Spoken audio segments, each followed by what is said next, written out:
आपण बघत आहात एकेपी न्यूज मराठी. आपला आवाज आपली ताकद. सबस्क्राइब करा, शेअर करा, लाईक करा. AKP news Marathi. Nashik road railway स्थानकावरून 3 जानेवारी 2025 रोजी गोरखपूर एक्सप्रेसचे तिकीट चेकर मिलिंद धार्मिक यांचे 12,000 रुपये किमतीचा मिनी कंपनीचा टॅब स्लीपर कोचमधून अज्ञात चोरट्याने पळविला होता. सदर चोरटा प्लॅटफॉर्म क्रमांक 2च्या सीसीटीव्ही फुटेजमध्ये कैद झाला होता. तो मुंबईकडे जाणाऱ्या गीतांजली एक्सप्रेसच्या जनरल डब्यात बसला असल्याची खात्री झाली.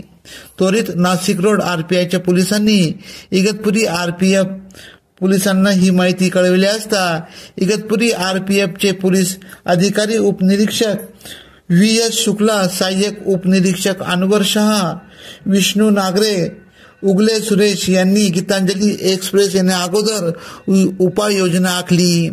शिवा शशी मोहम्मद खान वय 35 राहणार उल्हासनगर यास टॅबसह ताब्यात घेतले व पुढील कारवाई कामे नाशिक रोड महिला पोलीस नाईक GRP आशा मोरे व अधिकारी आरपीएफ यांच्या ताब्यात टॅब चोरणाऱ्यास देण्यात आले आहे. एकेपी न्यूज साठी ब्युरो चीफ अनवर खान पठाण, नाशिक.